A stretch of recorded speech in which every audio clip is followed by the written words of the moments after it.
आगे बढ़ेंगे। त्रिपुरा के पूर्व मुख्यमंत्री बिप्लब देव के पुश्तैनी घर पर हमला हुआ है। हमलावरों ने उनके घर के आसपास जो दुकानें थी उनमें भी आगजनी की वारदात को अंजाम दिया।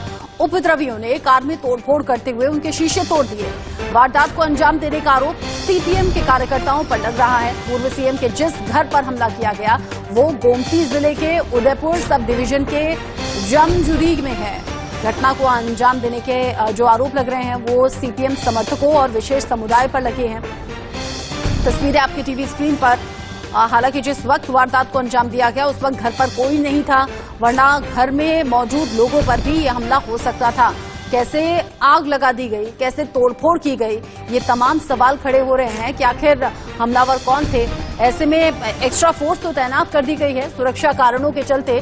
साथ ही साथ जो आसपास चश्मदीद मौजूद होंगे या फिर जो सीसीटीवी लगे होंगे उनके जरिए भी पुलिस जानकारी निकालने की कोशिश कर रही है। पुलिस आरोपियों की तलाश में है। बिप्लब देव के पैतृक घर पर यह हमला हुआ है। कई वाहन भी तोड़ दिए गए, घर में भी नुकसान हुआ है।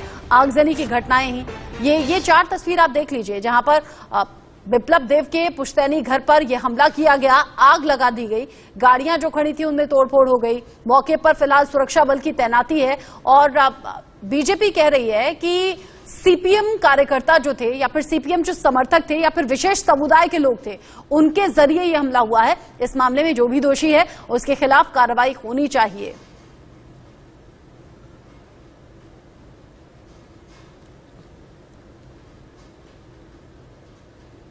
वो खत्म होने जा रही हैं।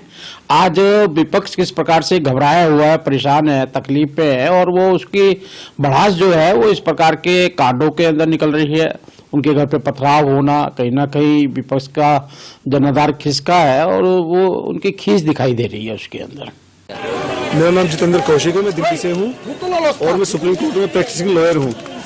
हम यहाँ माता सुंदरी के दर्शन करने आए हुए थे और हमारे गुरुदेव जी के सानिध्य में यहाँ पे कल पूजा पाठ होना था। श्री श्री ये पीठाधीश्वर जी हैं त्रिपुरा सुंदरी के हरिओम जी महाराज, तो उन्होंने हमें यहाँ यज्ञ के निरीक्षण के लिए भेजा था। एकदम से मुसलमानों की बहुत भारी भीड़ आई और उन्होंने मेरे ऊपर जानलेवा हमला कर दिया और मैं गाड़ी से जैसे निकल के भागा तो गाड़ी पे उन्होंने पत्थर बरसाने और ये आपके सामने जो भी हालात हैं और मैं चिल्लाता रहा, भाई मेरी गाड़ी है, मेरा क्या लेना देना, मेरा क्या लेना देना। और वो कहते रहे कि आएगा तो सीपीएम आएगा, नहीं तो कोई नहीं रहेगा। तो ये सब होके यहाँ चलता रहा। कितने लोग थे जो आपके ऊपर हमला किया? 30 से 40 आदमी थे। अच्छा जी। हमारे लोगों पे जान हमला किया गया, 80 टाइम कोई नहीं आया बाहर निकल करके और दंगाइयों को इनसे कड़ी से कड़ी सजा मांग की जा रही है। जो यहाँ की सरकार हो चाहे सेंट्रल की सरकार हो, ये ध्यान रखे नहीं, यहाँ पूरा विश्व हिंदू परिषद और पूरा उतरेगा तब समझेगा ये राज्य। इसको समझाइए और हमारी बात पहुँचाइए। हमारे लोगों के काफिले पे हमला किया गया, हमारा किसी से मतलब नहीं था। घर हमारे जानलेवा हमला हमारे ऊपर किया गया और इसको बात को ध्यान रखें। विजय शर्मा इस खबर को लेकर ज्यादा अपडेट हमारे दर्शकों तक पहुंचाएंगे। विजय, जिस तरीके से बिप्लब देव के पैतृक घर को निशाना बनाया गया, आग लगा दी, तोड़फोड़ की गई, गनीमत सिर्फ इतनी है कि घर पर कोई शख्स मौजूद नहीं था, वरना हो सकता था कि घर वालों को भी नुकसान पहुंचाया जाता। बिप्लब देव की तरफ से या उनके परिवार की तरफ से किसी पर आशंका? देखिए, साफ तौर से देखिए पिछले दिन जो शाम के वक्त जिस तरह से घटना घटी, काफी निंदनीय घटना है। बिप्लब देव के पैतृक घर पे ये हमला हुआ है और वहां जो घर के समक्ष जो वाहन खड़ी थी उसको पहले तोड़फोड़ किया गया, उसके बाद एक मोटरसाइकिल को तोड़फोड़ किया, उसके बाद वो जो दंगाई जो लोग थे वहां पे पहुंच कर उसमें आग जलाने की भी कोशिश की, घर के कुछ शिक्षकों को भी जलाने की, लेकिन यह सीधे तौर पर भाजपा जो सीपीएम के ऊपर निशाना साध रही है और उनके ऊपर आरोप लगाने का कारण यही है जो उनके घर पैतृक घर के समक्ष ही कल जो सीपीएम के जो मंत्री रह चुके उन्होंने एक अल्पसंख्यक लोगों के साथ वहां बैठक कर रहे थे। पूरे दिन वो बैठक चली थी और उस बैठक के दौरान सिर्फ जब बैठक खत्म हुई उसके बाद से यह हिंसा बढ़ गई और एक तरह से कुछ लोग जो अज्ञात जो लोग हैं वो अचानक से वहां जो काफिला गुजर रहा था वो काफिला पर उन्होंने हमला किया, गाड़ी तोड़ा, उसके बाद आग जलाने की कोशिश की, मोटरसाइकिल को तोड़ा।